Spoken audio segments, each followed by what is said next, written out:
Hello, and a very warm welcome to the Space podcast. My name is Guy Stanley, a director and design consultant at Stansons. I also have the privilege of speaking to key players and influencers within the industry. So today I spoke to Etain Neary, Group Creative Director and founder of Cast Interiors, a design and build firm based in London and founded just days before the first COVID lockdown. But before we dig in, I want to say thanks a million to all our listeners for the kind feedback and the direct messages that you send. Your support really means a lot, and the reach has been far more than expected. If you do enjoy the show, please follow and drop us a rating, then the algorithm can do its thing. Let's roll. Welcome, Etain. Thank you for having me. You're very welcome. So, how did your career start? Because it's gone like that. Yeah, well, so I started off in architecture. That's something that I've always wanted to do since I was a child. That was something I loved, buildings, interiors, all of that kind of stuff. And I obviously went to university in Ireland and kind of graduated at quite a bad time in the recession, not a lot of jobs, not much going on in Ireland. So I was very fortunate to get a few unpaid internships in Dublin at the time and ended up working on a few projects, working on some kind of master planning schemes, larger scale schemes, and then lots of kind of smaller niche interior projects that the firm was doing at the time. And I kind of quickly realised that that's what I really enjoyed doing. It's what I was good at. But also to get exposure to interiors kind of required a bit more work experience because in traditional architectural education, it doesn't focus on that as much. Yeah. So I was lucky enough to get an internship in London. So packed my bags, moved over, worked in London for a few months. And that's kind of where it all started. Doing a lot of residential stuff between high-end residential, a few one-off properties. But what I actually really enjoyed doing was the reception spaces, the arrival experience, designing post boxes in the lobby of these buildings. And actually there was so much more to it, furniture, lighting, all of that kind of stuff. So that's just something that I really had an interest in. Then I went on to work for a big main contractor in London because I wanted to understand a bit more about how things are built. I know it sounds counterintuitive. I'm saying I like really small niche projects and then I work for a massive contractor. But I worked for the interiors fit out team for that contracting business, just to understand more about the process, the buildability, all of that kind of stuff. Being able to draw drawings is slightly different to being able to read drawings well and actually interpret someone's design. And I think a large part of what's accelerated my career is kind of the design and build aspect in the industry and the way things are changing. That, you know, the traditional way of it going step by step passed over to the contractor after the tendering stage has changed a lot, and clients tend to get the contractor involved much earlier on. So I had the amazing opportunity to work with incredible design studios, architects, but very early on, like stage 3 forward, and help them say, right, this is the vision, but how do we build it? How do we make it real? How do we realise your vision, your aesthetic, and actually translate that into building? So I had a lot of experience in that and kind of went from there. Do you call that technical design? It could be, but often it's just development. You know, sometimes you've got things that you discover on site. The conditions are different to the way they used to be. Sometimes it's change. Sometimes it's down to product. It's about coordination with furniture. Sometimes it's none of the above, and it is just doing a very technical detail for something that was a concept previously, but it does change. I know, like my friend, and I can even picture them now, thinking like architects and designers are the same thing, and they think I'm talking to exactly the same person when I'm talking to an architect and an interior designer. And I've given up trying to tell them that no.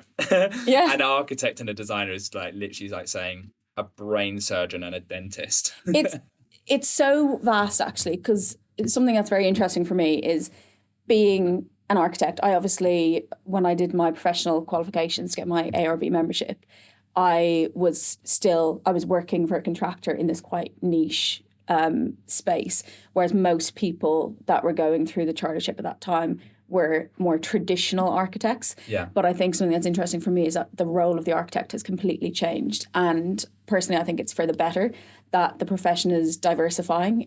People are getting specialisms. Even I look at all of the people. I did my part 3 studied at the Bartlett at UCL in London. And so having had my primary education in Dublin and then coming across to see the differences was quite interesting.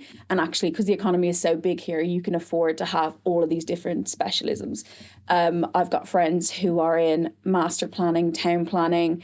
I've got friends who are now sculptors. I have friends who do massive scale residential schemes. I've got a friend working on a prison. I've got a friend who designs furniture, but they're all architects.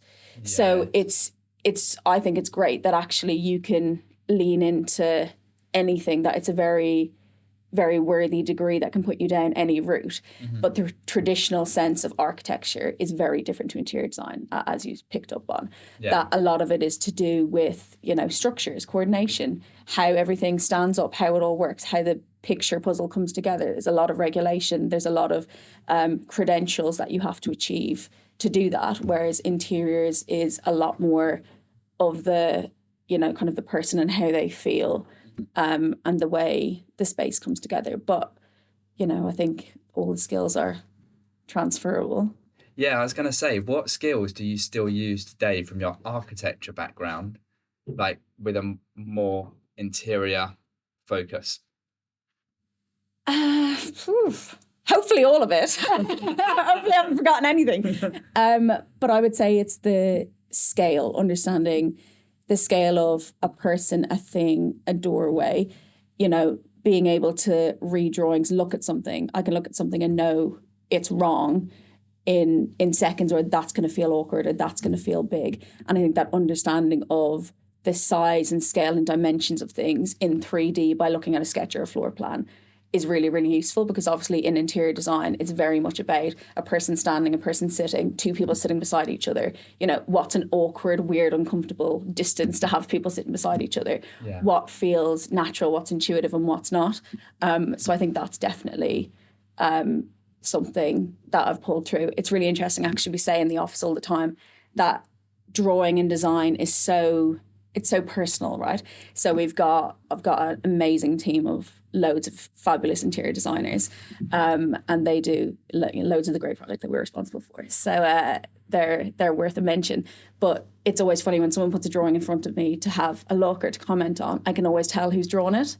And I think that's really interesting. You say, I can tell straight away which one of the designers has done this floor plan, or who's done this elevation, or who's done this palette. And that's, I think, the fundamentals of the whole industry, is having an identity and a personality and doing something slightly different.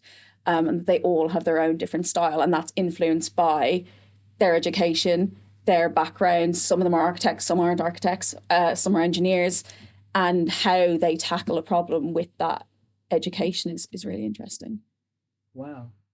And I suppose that then helps you put them on the right projects, as the creative director, like when a project comes in, like this is one for X and this is one for Y. Absolutely. Not to number your stuff. No, 100%. That it's so true. And things come in and I'm sit there and I'm like, I know these two are going to be fighting over this one. It's right up their street. Other people will be like, oh, I'd rather not. That's not for me. And I think it's so important, it's not about project comes in, client wants something, you do it on this day, submit it on that day. That's not how we operate. Mm-hmm. It's really trying to match up the right people with the right projects. We've got some members of the team who work with specific clients because they've got an amazing relationship. They've done stuff before together. They like how each other works. And we try to match people accordingly. Some people are really interested in furniture. We've obviously, within the group of CAS, we've got CAS Living, which does living asset, built to rent, large scale, interior kind of residential furniture. And in my team specifically, there's a few people who really love doing that. And it's just the diversity of what we do. So one day they'll be working on a large scale kind of base build construction project. Another time they'll be working on fit out. Then they'll be working on the residential furniture. And it's just nice to have that tapestry, that it's not the same day in, day out.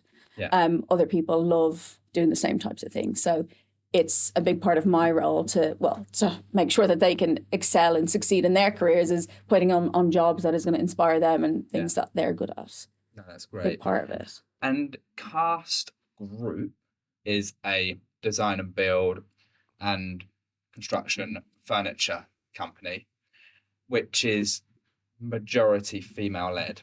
Yes. Are you one of the founders? Yes. Yeah. So Wow. myself and Zoe, Yeah. and obviously our colleagues, Steve and that, but it is the majority share is owned by women, which is obviously a great accolade.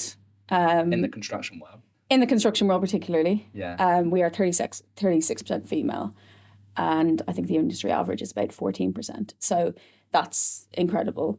It wasn't intentional. It was just a bunch of people who love working together, who had big ideas, wanted to do something different. And we started the company and we happened to be women. But I think what it does is it gives us a competitive edge because of the creativity that breeds. Not because we're women, but because having that really diverse team does the way we tackle problems and ideas, and from an interior point of view, having that balance of how you respond to a brief or how things are done on site or anything along those lines. It really, we can feel the diversity and the kind of the tapestry of stuff that we churn out because of how many people in the company are from diverse different backgrounds. Yeah. So you set up quite a significant brand, a significant company in the industry, and that's a big player in terms, you've got the diversity. That's excellent, and I love it. How did what inspired you to set up that brand? Was there any issues in the industry that you saw you wanted to resolve, or was it just hey, let's have a pop, or what made you set up Cast? I think predominantly it was just doing things a bit differently, doing things a different way. And I know everybody says that, it's kind of the party line. It's to do with not being answerable to people, coming from backgrounds with kind of bigger companies, you need to get a lot of permissions from things. It's difficult to implement change when, for a very good reason, these companies have processes in place and things to do. And we thought, we're doing a great job at this. We see a unique opportunity of working with landlords, asset owners to unlock key assets. And that's kind of the thing that we wanted to do. Was we often get people coming to us and say, we've got this building, we don't know what to do with it, have you got ideas? And it's not anything to do with workplace design at that time, it's just starting these conversations. And we thought that we could actually implement more change from a sustainability point of view, from a social value point of view, if there wasn't a board of directors or people to kind of ask permission of. And so it was bold, that's what, well, we still are, but definitely at the start was, we think this is a great idea. Let's try it. Let's do it. And I think when you're that tiny, you're that little as a company with 3 people starting the business, that you can't fall very far. Excuse me. Yeah. That, there's things that you can do. You test things. Some work, some don't. But that was the main thing. And, coming from a contracting background, sustainability was a massive thing for us. In, the Cat A offering, it's just not great for the environment. Furniture's not great for the environment. Fit's not good for the environment, on the scale of construction. And so we wanted to come up with ways and ideas to tackle these problems. Yeah, it's very interesting. I'm going to pick up on that because I want to know what ways and how you do that, and how do you, other than just specifying sort of recycled materials on your project, how do you actually be sustainable? Because a lot of people talk about it, but you've got actions that you actually take. Yeah, absolutely. So I'm going to preface this by saying that, we're doing our best. And I say this to people all the time, and they always look at me strange, going, that's a weird thing to say. But we do everything we can with the information that we've got right now. And I hope that in 3-4 years' time, we look back and laugh and be like, do you remember how sustainable we thought we used to be like 5 years ago, and now what we do? Yeah. But actually, that's part of the journey. That's the process. It's not like we're sustainable, a line in the sand, and that's that. It's we are doing our absolute best right now. And if we can joke about how we are now in a few years' time, well, that's amazing, because it means we've taken steps forward. But in the design and build process, I think it's quite unique in that you have full control of the process, from concept, client, their goals, their aspirations, through to delivery. So for us, it always starts with design, and things down to, what exactly is the brief. Sometimes you'll challenge the brief and say, why do you want to do that? Often they're going to strip out and start again, but you say, right, well, you've got 3 walls and places on this floor plan that we can make this work really well for you as a scheme without stripping it out and starting again. Things like when building, walls, joinery, we delve into what size are the sheets. So if a sheet comes in 1,200 wide and you want to do a 2.5 meter length of something, well, that's wastage. There's offcuts. You need 3 boards to do something so we will modularize everything so that we're getting the most efficient cuts. All of these things kind of filter through. And build the bigger picture. Yes, products, that's great, and choosing these different things, but it's how the design as a whole can all these little elements feed into it.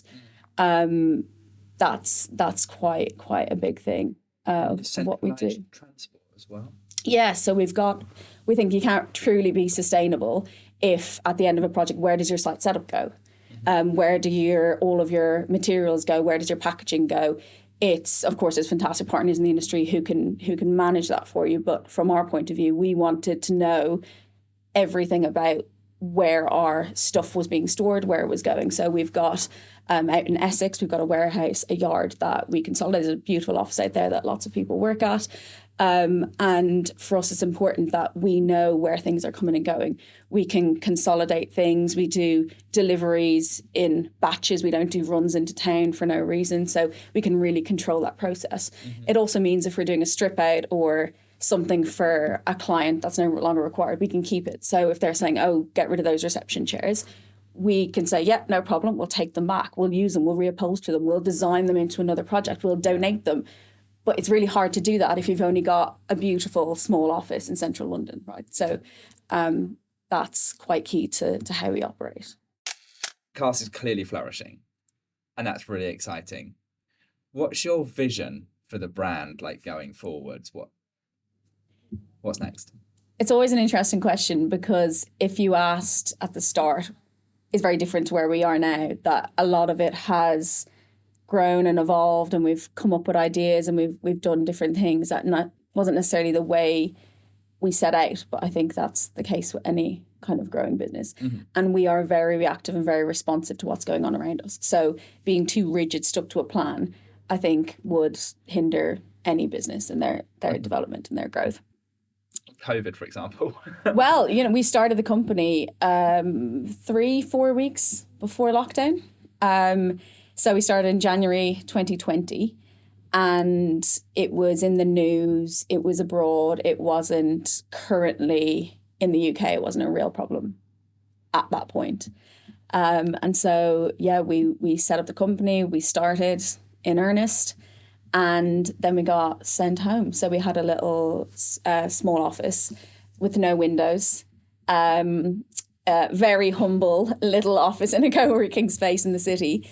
And 6 weeks later, we got sent home, and that was it. So it's crazy. There was a small moment of, we've just started a business, and now we don't know what's happening in the world. We don't know what's going on. But it was actually the best thing that ever happened to us. It gave us time to reflect. It gave us time to think about what we wanted to do. We weren't stressing about meeting clients or going for a breakfast or booking meetings in, doing these things. It just became very organic and very natural. There's connections we had in the industry, as everybody does, and we'd say, should we do a Zoom call, have a chat, talk about, how's homeschooling going? How's your family? Just very casual conversations over Zoom.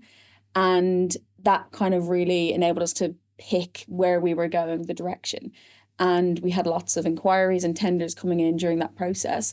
So it was quite cathartic, actually. We'd speak all the time on Zoom, on the phone, had a great time, did online quizzes like everybody did, and just tried to refine our vision and palette and design and what was our identity going to be, essentially. So that was kind of the start of it.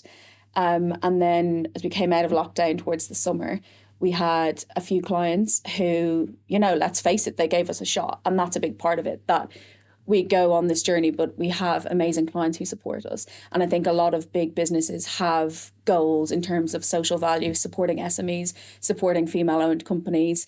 They have these visions, they've got these aspirations, but actually the governance and the paperwork sometimes can actually preclude any small growing business to actually be part of that, because they say, do you have 5 years accounts? No, we don't. We've only existed a month, or we've only existed 3 years, or, and it's about having that really transparent conversation and saying, we've got as people 10, 20, 25 years industry experience. We can do the job. It's just under this umbrella, we haven't.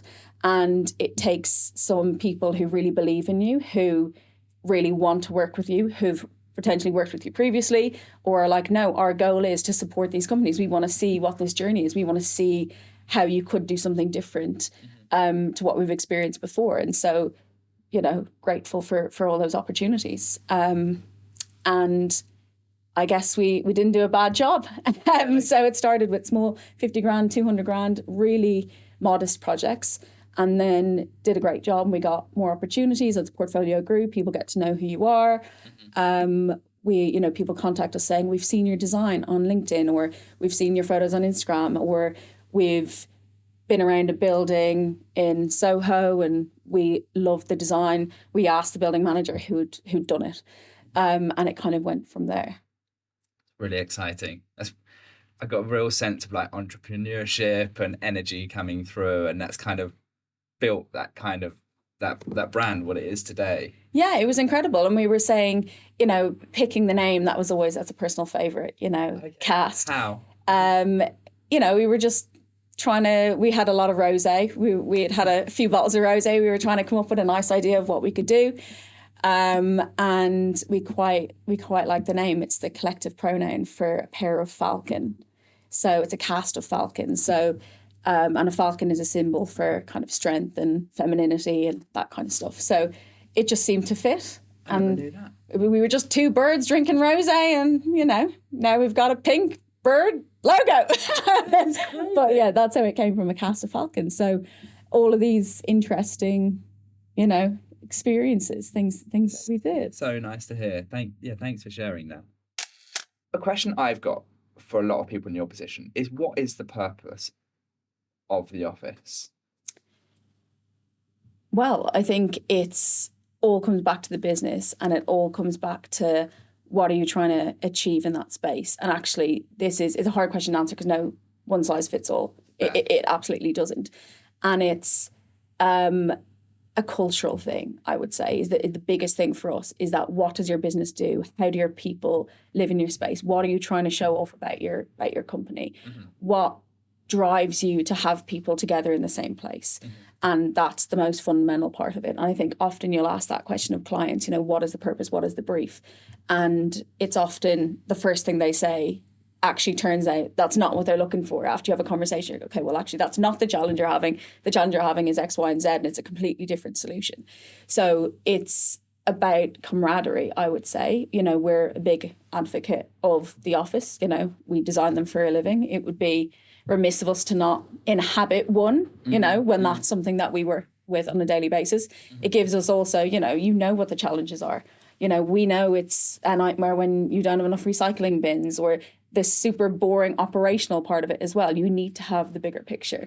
But a lot of what we find is it's about retaining and attracting the best staff. That seems to be the biggest thing for the people in these decision-making positions who are deciding what kind of developments they have for the office in their companies.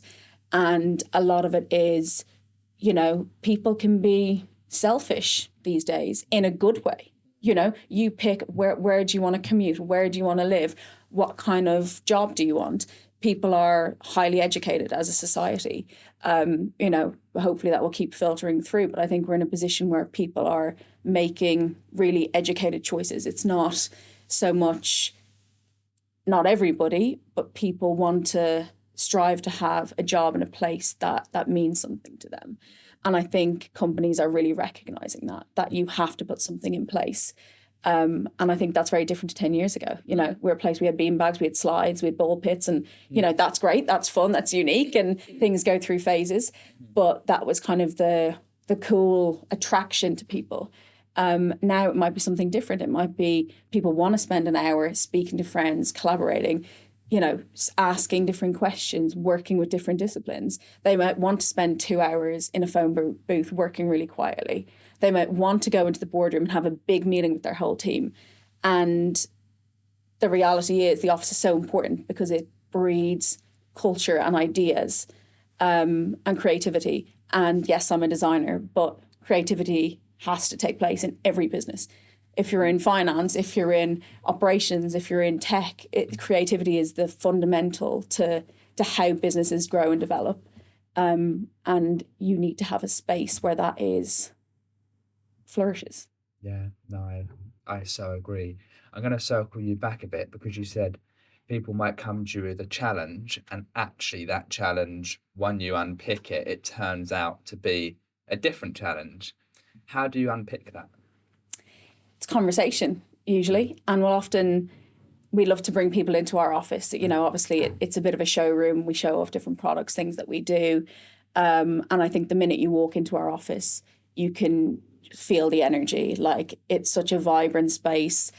It is noisy, sometimes too noisy, but that's amazing. We've got small rooms where people can go and focus and do other work, but it's that energy that people can feel. And we kind of explain to people, we want to speak to you face to face. Getting an email of, we need 3 more rooms, we need a reception, we need this, we need that, that's absolutely no problem. But we need to unpick that because we're the workplace expert, and we're trying to give them the best space for their requirements. So that's a really big thing. Often, people, the big meeting room challenge that everybody always doesn't have enough rooms. And it is a problem. People are on call. So actually now you need more rooms more than ever, because if some people are at home, people are on site, the way businesses operate, not everyone's going to be sitting around the table at the same time. But that doesn't mean you need 10, 8 people rooms, and it's about having, again, always go back to this term, the tapestry of spaces. It's having loads of different spaces under the one roof that people can just inhabit how they want, how they feel. We're not prescribing this is what has to take place in this room, but it's an idea of a really nice space that you can do what you want. You can speak to a friend, you can eat your lunch in there, you can do whatever. And it's by asking questions. What does your business do? What do your people do? What are the cornerstones of your company? It all comes back, right? There's no denying it costs a lot of money. Fit out furniture, it's an investment for these people. And you're obviously in a place where you're investing all of this time, this effort, and this money in this project. There's reasons for that. There's goals, there's drivers, what are those? Yeah. And that's really, really important. And to see if we can play it back to them a different way, that they say this is the problem, we say, right, that's the challenge, but have you considered this? Have you thought about this? And it's really interesting. Actually, often you'll get people who say, we don't have enough desks, but actually that mightn't actually be the case. That they have a lot of desks, but actually people choose to work around more collaboration tables on their laptops together.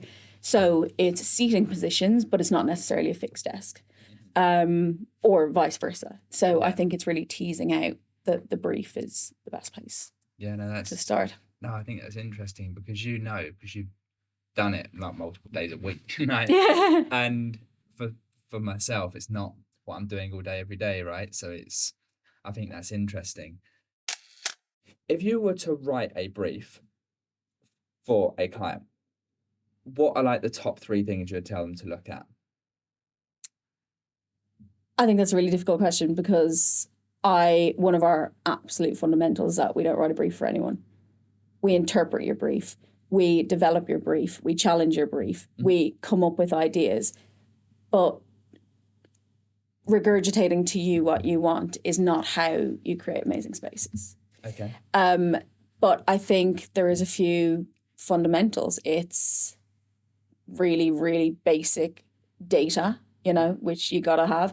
How many square feet do you want? How many people do you have? All of the facts and figures, very useful, but that's just a starting point. Things around how often do your staff come into work? Is there a 3-day week? Is there in the office?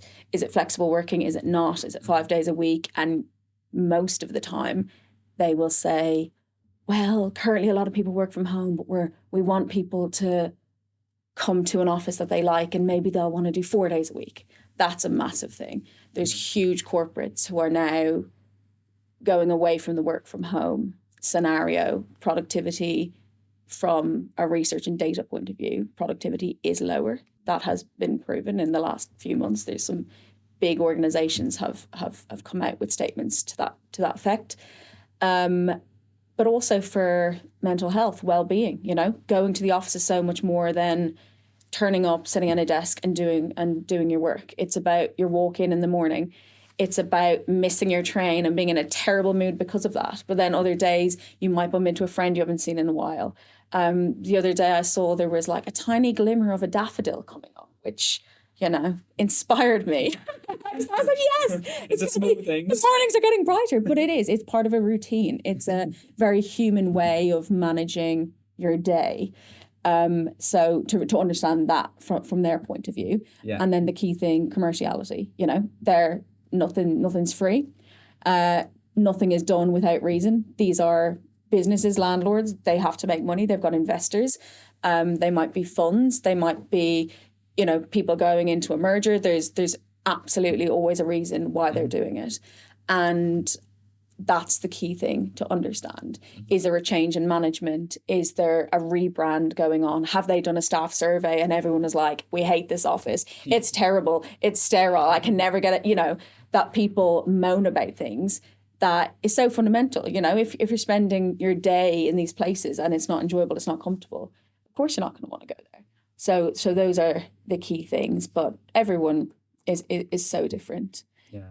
Of how they tackle it. Absolutely. Do you find there's a difference in requirement dependent on location? I think less so than it used to be. I'd say 5-10 years ago, there was quite the in-town office, the out-of-town office, the regional office was quite a different thing. Mm-hmm. I think now, no. And actually, it's an amazing thing because people just want to actually do the best for their people. And if you're working in a regional office, your needs and requirements might be slightly different to, that of someone in central London, where it's transport or how you get there or your route to work, all of those kind of logistical things. Mm-hmm. But there's no difference in importance. There's no difference in the brief. What the challenge might be different that they're trying to tackle. Yeah. Often regional offices there might be more people, there might be more dense, whereas a central one might be more client facing, or it might be the other way around. And so it's just understanding what the requirement is. But from a design point of view, I think any good designer can make a place amazing no matter where it is, no matter what the budget is. And actually it's those challenges and parameters breed the best designs. If someone gives you a blank piece of paper and endless amounts of money, I don't think it wouldn't be the best design I ever did if that was the case. It's tackling problems and challenges and having an idea that ends up not working for whatever reason. Mm-hmm. It's always breed something better. What are the typical challenges you get? In terms of challenges, it's about creating something that works for everybody and everyone needs is different.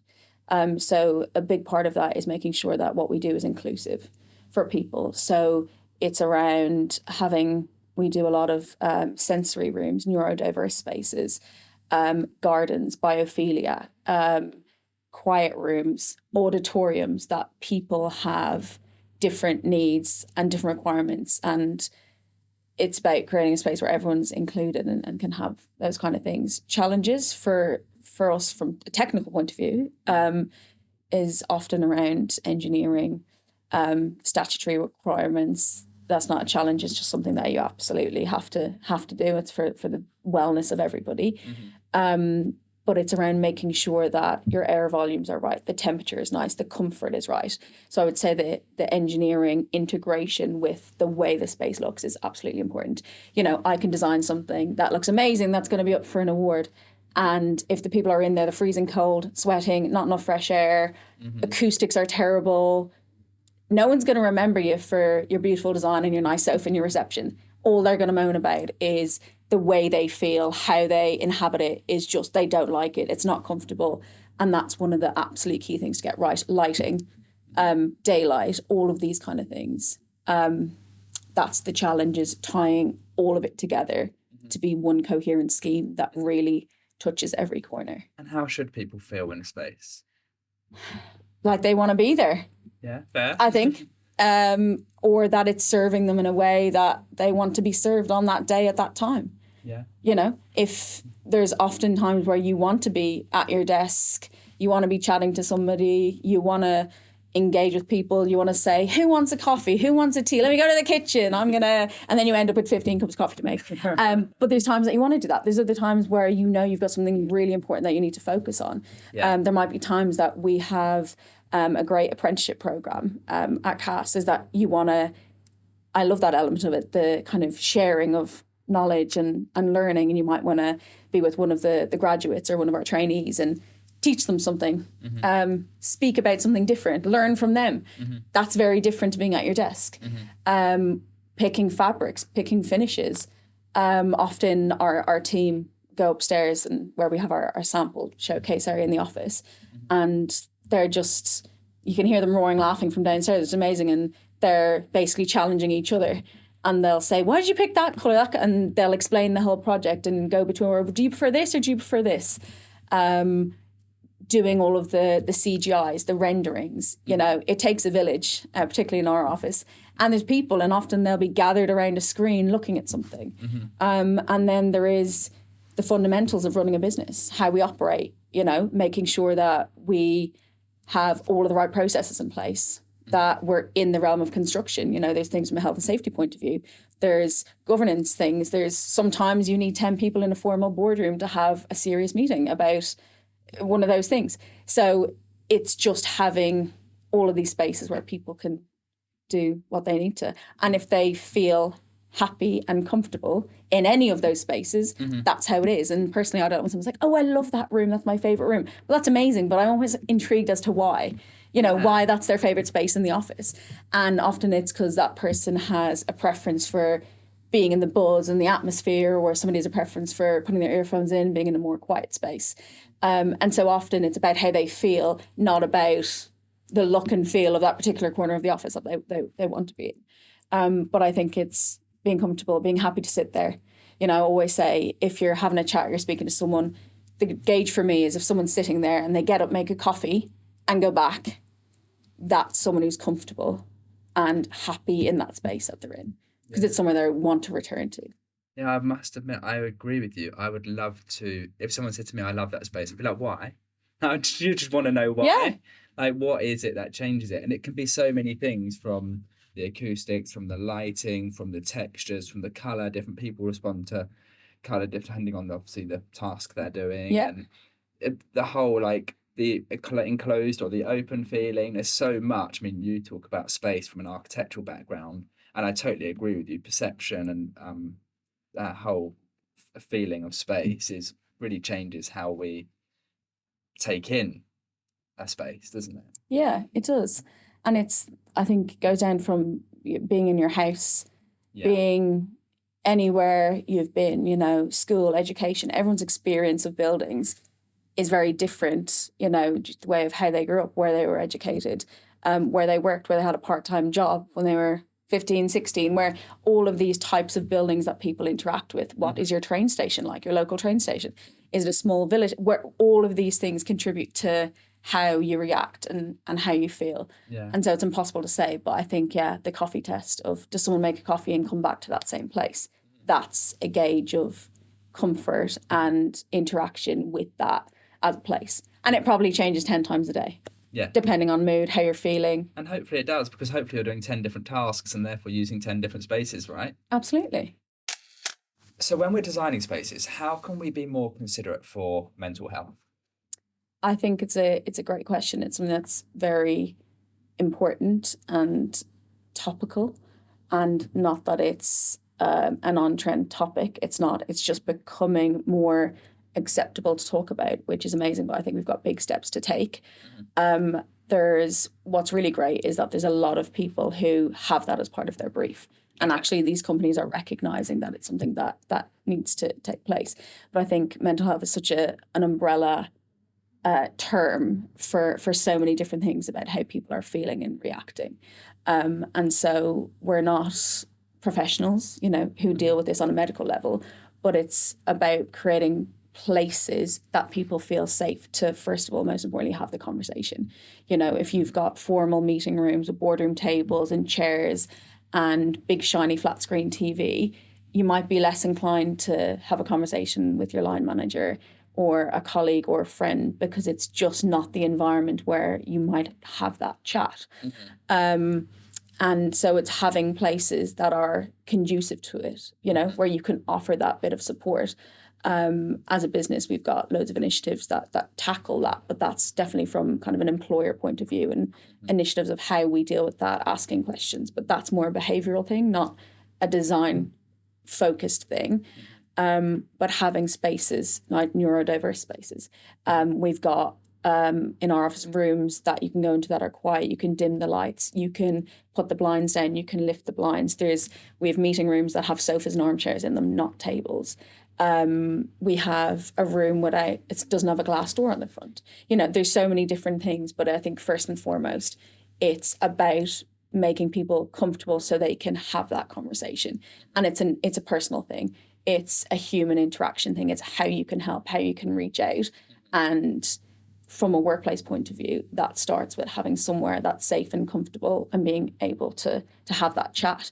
Another thing which is quite interesting is the island, the kitchen island. I think the world revolves around the kitchen island, and it's almost like the conversation around having difficult, challenging conversations in the car.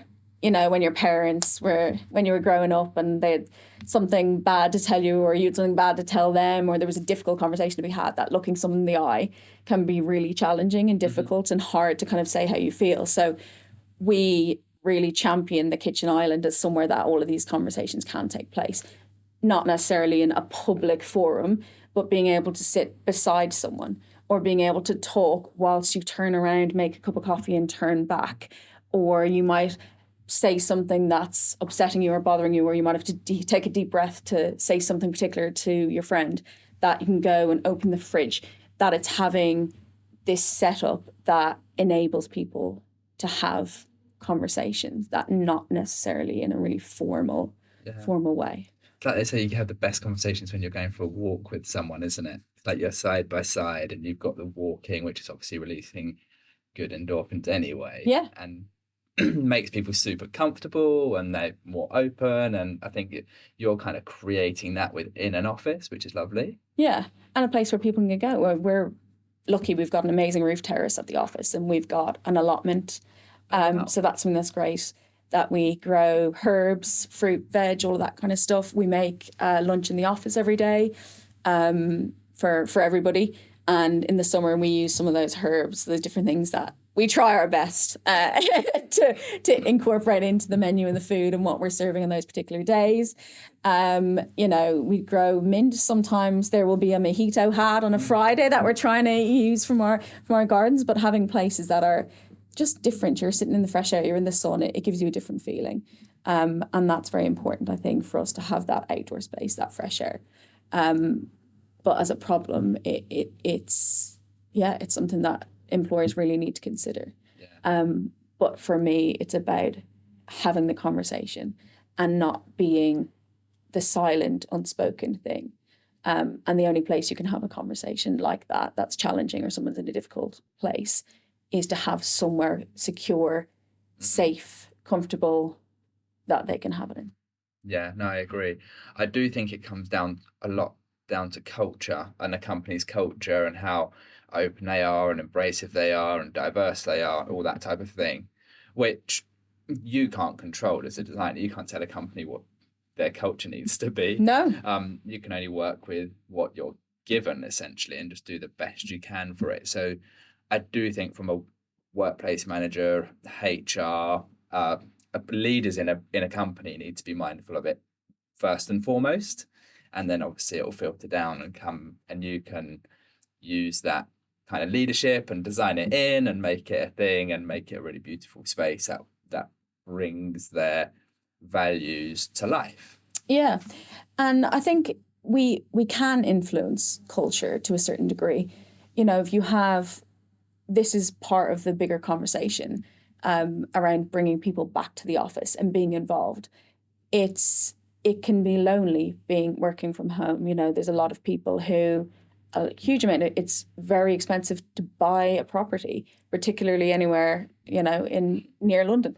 People are in flat shares, people live with friends, people might live with a partner, people might have a child. It's hard for them to work at home. There could be loneliness, and all of that is so difficult to gauge on a Teams call or a Zoom call, and the culture of, I'm just popping off now, jumping off now, bye guys, that it's so hard to know where someone's mental state is when you don't see them regularly.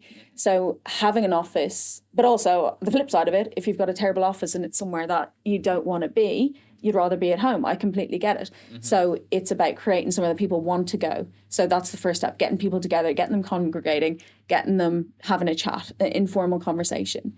And then that breeds a culture of sharing and listening, most importantly. And people want to come back, want to be in that space.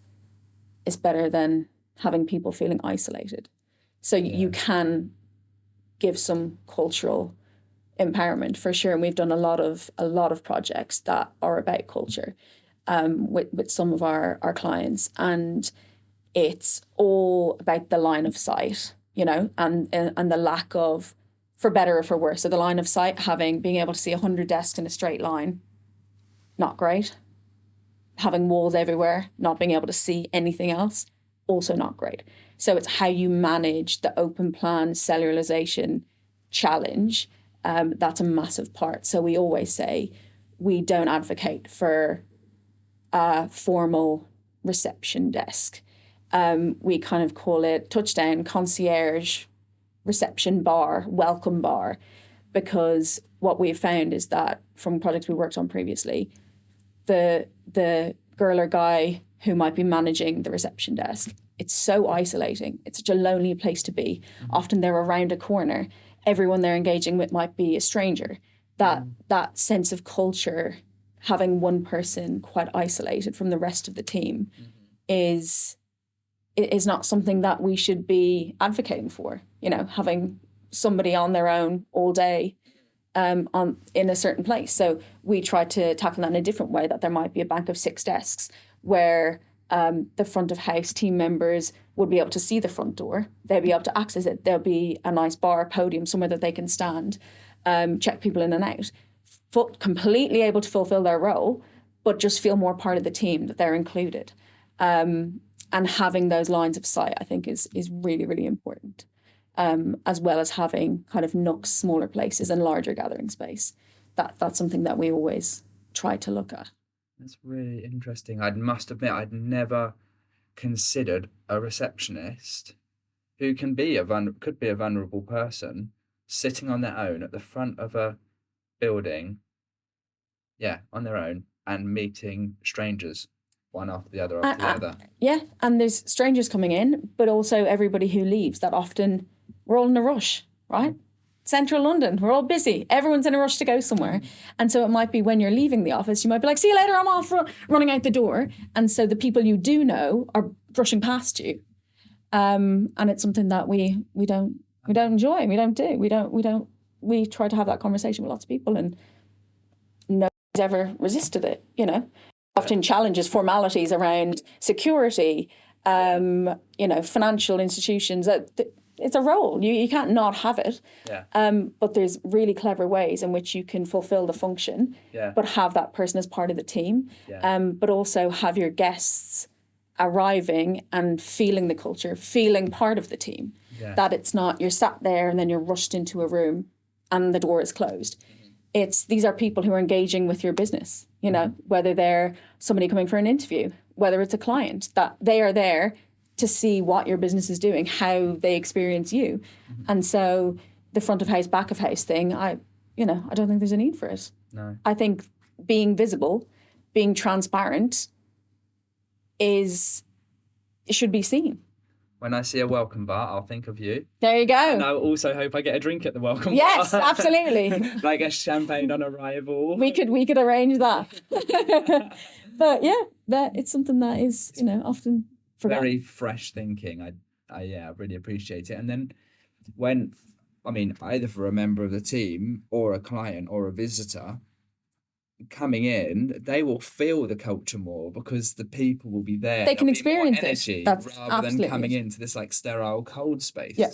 There's not. The person's obviously the primary reason why you started this. Yeah. But it's actually got much wider reaching benefits. Yeah, and I think if you have a bit more of a transient reception where you're greeted, you have that formal process. But we've got some amazing kind of collaborations that we do that our reception is it's a showcase. First of all, we don't like enclosing the reception. When you come into our office, you can hear laughing, roaring, giggling, typing. There's such an atmosphere that's created, and we want people to experience that. We're transparent with how we operate. We have no problem with anyone coming in and listening in or seeing how we're doing things or having a look around. It's great. We enjoy sharing that with people. That's what makes us different, and that's what makes people attracted to the charm of Cast and how we do things.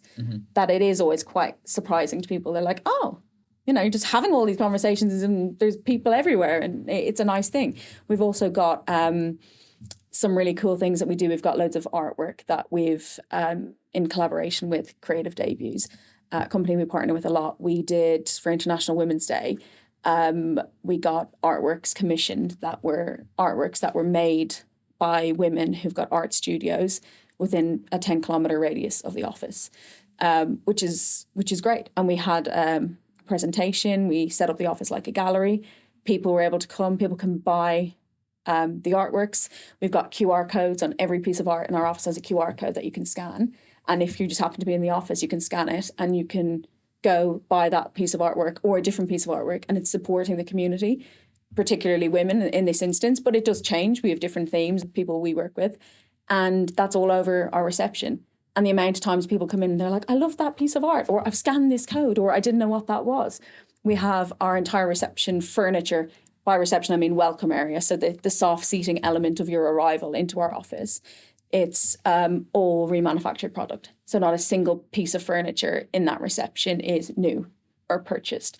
It was things that we took from somewhere else, or we were doing a strip out and the client was saying, we don't want anything to go to landfill. We want things to be reused, donated, whatever. So we had in our warehouse in Essex, we had stock of things and we designed it in. We said, wouldn't that be lovely here? What if we powder coated that leg? What if we changed the fabric? What if we left it as it is? And it's kind of a vintage piece. We have QR codes in the reception that if you scan it, it says, did you know I used to be a red chair with a chrome leg? And you can look at it and visibly see that that's not what it looks like anymore. And so it's the welcome and the arrival to an office. I love that your vintage furniture, A, it's vintage, and B, that you can, hey, I used to be a red chair with chrome legs, and it's clearly a black chair with wooden legs or whatever it is. Yeah.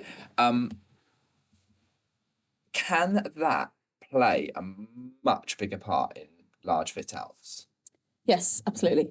Is it a lot of work though? Absolutely. It's a huge amount of work, but if you're serious about sustainability and the future and circularity and well-being and the future, nothing's too hard work, right? If that's the direction we're going in. Oh, I agree. I think it's something that's absolutely worthwhile. We, from a furniture point of view, what's great about design is that it's the here, it's the now, it's the requirement. There's trends. I'm not afraid of a trend. If I see something twice and I'm like, I like that. I'm going to look at doing that. Not often, not every time, but that's absolutely fun. Color palettes, things that are on trend, things you see on Instagram, fashion. There's a big trend of things on the runway coming into interior line, and it always follows about 18 months later. You'll see the big catwalk shows that things come in, whether it's pattern, whether it's a colour, always filters through into interiors. So that's nothing to be ashamed of. That the things happen in certain maybe look at them as decorations. But that the trends are something that are always going to exist, and you have to embrace, and it's different. I'm sure everyone's seen an avocado toilet bathroom set somewhere. Maybe it will come back, maybe it won't. But leaning into a trend and something that's in vogue right now, it is not an issue. What I will say about that is that the lifespan of a good manufactured piece of furniture long outlives a trend or a fashion or its requirement. Everyone's always going to have a requirement for a sofa, an armchair, whatever it might be. But people won't have the requirement for it in that colour or in the style that it's in. Great furniture products made well, made to last. They last longer than 5 years. So why are we throwing furniture out? That you could have a really well-made chair that has a 20-year lifespan at least, and that could have 3, 4, 5 different fabrics on it through its life cycle. Yeah. Creating a lifestyle. Yeah. But it's really important that things just shouldn't be ousted because they're no longer needed or they're no longer in fashion. And that's how you can really keep reusing things and recycling them back in. We've done loads of schemes. We only put anything in that's appropriate, right? We're not going to say have 2 armchairs because you can reupholster what you've got. If they've got a requirement for a table and chairs or a sofa, we're not going to suggest that they have armchairs. So it's fundamentally what you need to do in that space, but it feeds into everything, and you wouldn't know. The craftsmanship is incredible. We partner with a few companies who work on reupholstering, and it's not a dying art because I think it's something that is coming back because we need to do it. Yeah. But it's something that we can't let go of. It's such an amazing craft that's good for us. It's thought-provoking. It gives you creative freedom. I would often say that there's sometimes parameters with furniture, that there's certain fabrics that those companies work with, different things that you can and can't do. And often you can remanufacture a chair in fabrics and in colours that it doesn't exist in. If you bought it new, you couldn't use those finishes. But when you redo something, you can do it in anything. Mm-hmm. Yeah.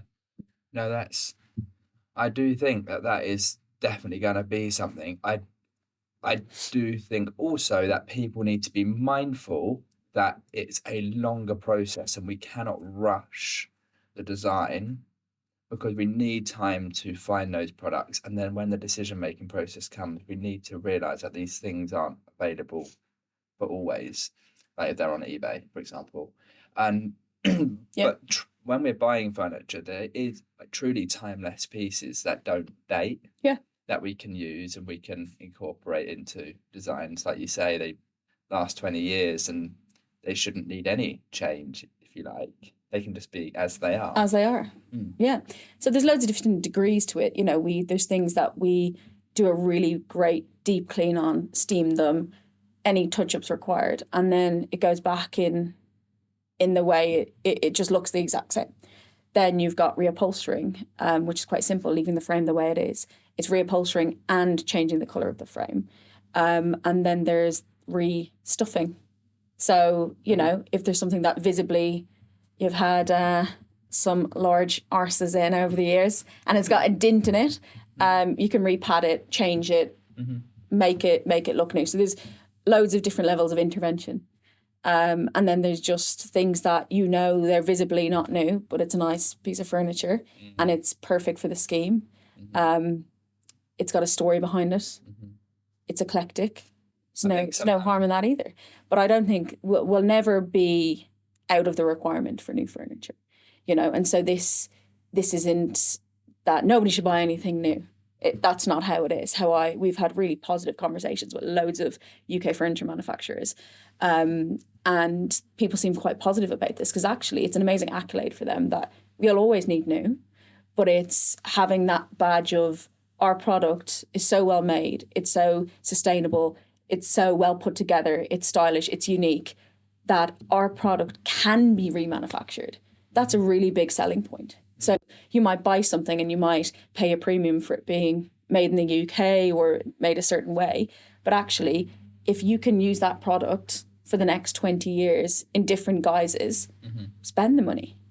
You could buy something that can't be reupholstered, is not made very well, has a 2-year warranty, and you might buy that chair 10 times over, which ends up more expensive. So it's thinking a lot more longer term.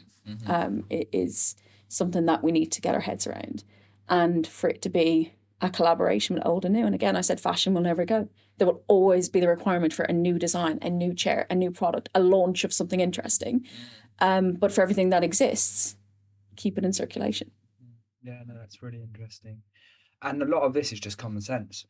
We don't need any education, which we can just tell, like, oh, this isn't going on this journey logistically, it's not using these materials, like physically, and it's not using this energy. So grand, like every win-win, you can tell, can't you?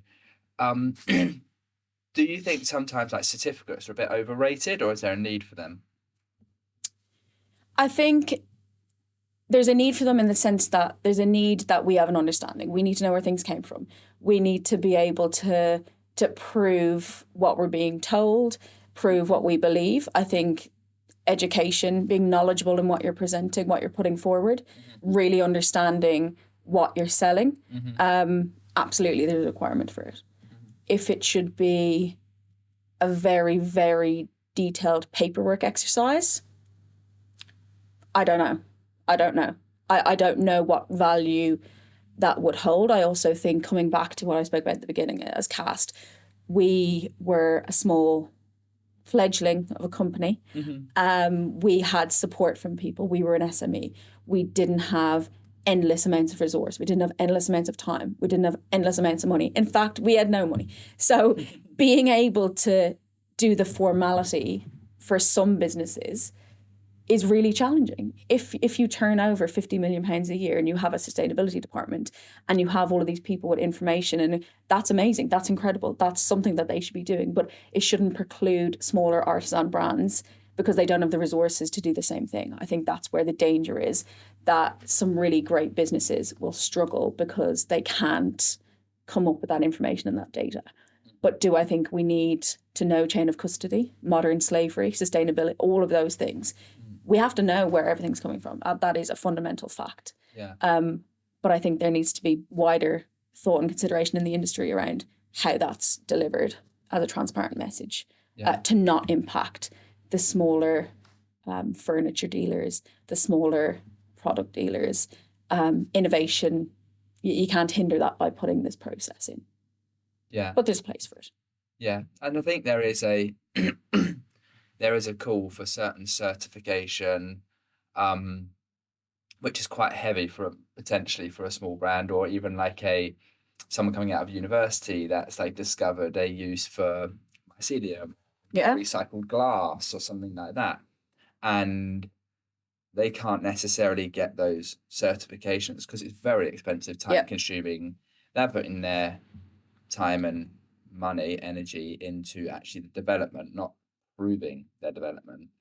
And there just needs to be a space for them too, because they could very likely will be the next big thing. Correct. That's where it's going to come from. Yeah. It's about opportunity. It's about people going in the same direction. I think there's loads of our sustainability initiatives we share openly because sustainability shouldn't be commercialized. It shouldn't be giving you a commercial edge or you're going to win this tender because you do something so sustainable. If you fundamentally believe that it's something that it's a challenge that we're tackling and we're going in the same direction, you're not going to change the world as one person, one company, one designer with an initiative. If you've got a great idea and you're doing something that's above and beyond, which is what we do day in, day out, you have to share it. Because if hundreds of people are doing the same thing as you, it's not a secret. It should be shared. And so I can imagine a place where there would be bigger brands collaborating with smaller brands and taking them on that journey and giving some assistance, but also clients and the purchaser having information around, okay, this is what it is, but this is what it takes to get these accreditations. And so to not get any horses out of the race because they don't have a piece of paper. I think that's not how an economy works. It's not how the best innovations come to be. And that needs to be acknowledged. Yeah, and there's simple ways to improve the journey the product's been on, and the materials that is used and the energy. There's simple ways to prove that without having to necessarily go through like a rigorous sustainability certification or an EPD or something like that. There is simple ways that you can still like show what you're doing. I think EPDs are very useful bits of information, and it's very clever data and science and knowledge and information that goes into creating those. I think it's definitely got a place, but it's got a place in a wider industry that focuses on sharing of knowledge and sharing of information. What we do around calculating carbon on all of our projects as a baseline, we do that on every single job. It's with available data, our own data. We've, over the last 4 years, created loads of our own information, loads of our own data. We've got industry benchmarks. There's so much resources available that by sharing that knowledge and that information means that you don't necessarily have to have that accreditation, but you still can absolutely know what your impact on the world is. You can define what that is by using all of this information that's available. But if people gatekeep and they don't share what they're learning and their knowledge, it becomes more challenging. So I think it needs to be an understanding that it's information to be shared, not information to be profited off. You're doing loads, but has it been a perfect ride or have you made mistakes? Loads of mistakes, but I don't like the word mistakes because you wouldn't be here if those things didn't happen.